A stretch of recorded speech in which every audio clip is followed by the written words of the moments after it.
Jadi nggak apa-apa, sok taruh dulu aja. Kita itu mau refreshment ya Pak. Kenapa harus refreshment? Karena disiplin merupakan salah satu cabang yang masuk kategori eksiden tertinggi di SPS nasional. Selain Tegal, terus Cilacap, Pontianak, ternyata ada Plumbon. Masuk di Plumbon lebih khususnya. Tapi kan tidak menutup kemungkinan karena Viko-nya satu, jadi balik ke Plumbon juga ikut serta dalam program ini. Jadi gini Pak, kita itu ada program namanya toolbox meeting ya, atau mudahnya gini deh, kita itu mau refreshment teman-teman driver yang ada di DC dan juga Balki ya. Memang kita sudah selalu sampaikan tentang defensive driving ke Bapak, cuman yang perlu dievaluasi adalah ini yang sudah kami sampaikan sudah sejauh mana pemahamannya, apa hanya keluar masuk kiri kanan telinga terus nanti ditanya belum bisa atau belum mampu menjelaskan atau bagaimana kan gitu ya Pak. Kalau ternyata banyak temuan teman-teman kita yang belum paham tentang defensive driving, berarti harus kita evaluasi. Siapa yang dievaluasi? Satu, yang menyampaikan pesan. Ya, bukan ke yang mendengarkan dulu Pak. Bisa jadi yang menyampaikan pesannya itu tidak tuntas. Satu, atau yang kedua bisa jadi yang disampaikan itu belum sampai mudah dipahami oleh bapak-bapak. Di off dulu aja. Saya minta waktu 5-10 menit. Ini ada materi defensive driving. Mungkin familiar ya, apalagi Pak Ade yang baru gabung. Masih ingat ya defensive driving ya Pak Ade? Pas kita training pembekalan. Jadi defensive driving itu merupakan formula ya, merupakan cara agar Pak Alek, Pak Ade sama Pak Dani tidak sampai terlibat eksiden. Kalau Balki sama DC eksiden terus, malu. Pengurusnya malu, drivernya jadi korban, kasihan. Oke?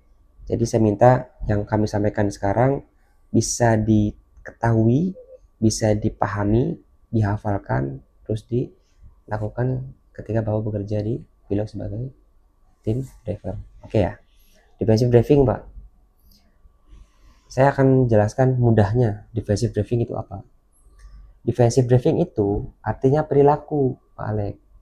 Perilaku kita ketika berkendara bisa melakukan yang namanya pencegahan, antisipasi sejak awal, ya, dan juga bisa mewaspadai segala potensi kecelakaan agar tidak sampai terjadi kecelakaan tersebut, karena kita akan selalu bertemu dengan yang namanya potensi kecelakaan. Mau saya lagi bawa motor, bawa mobil, bahkan ketika saya jalan kaki itu akan selalu berhadapan dengan yang namanya potensi kecelakaan. Contohnya apa Pak? Kesandung kaki sendiri, ya itu namanya potensi, dan kita akan selalu ketemu sama itu selama kita hidup. Potensi kecelakaan atau potensi celaka itu selalu ada ya. Nah, defensive driving tujuannya adalah satu, agar kita tidak menjadi penyebab, tidak menjadi pemicu, dan juga tidak pernah terlibat dalam kecelakaan. Nggak pernah nabrak, nggak pernah ditabrak. Coba Bapak sama-sama ini ya, sama-sama kita pikirkan lah. Kalau bawa mobil besar ditabrak motor yang bawa mobil besar, itu pasti akan juga ikut serta membantu, bener nggak? Punya tuntutan untuk membantu. Sekalian Pak Lukman, sekalian gabung. Sepakat nggak Pak? Saya bawa mobil besar, saya bawa mobil besar, dilepas aja Pak, biar nanti kita santai, dilepas aja sepatunya. Gak apa-apa, 4 orang aja, yang sisanya nanti aja. Kalau kita bawa mobil besar terus ditabrak dari belakang atau samping oleh motor, kira-kira menurut Bapak yang terjadi di lapangan, pengendara mobil besar tetap akan membantu nggak?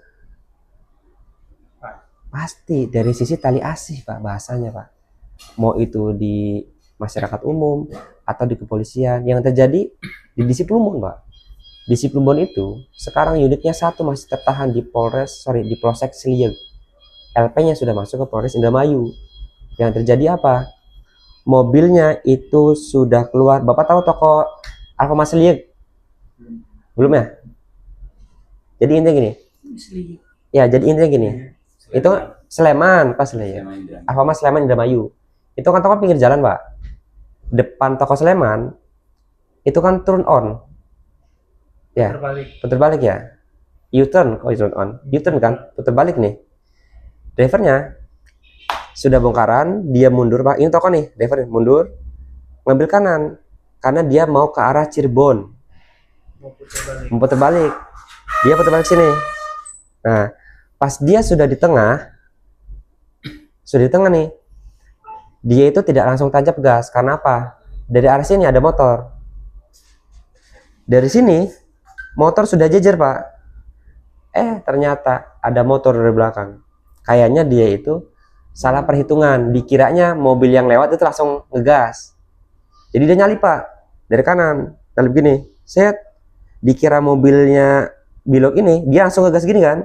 Ternyata dia kan perlahan, Pak. Karena di arah seberangnya ada motor juga.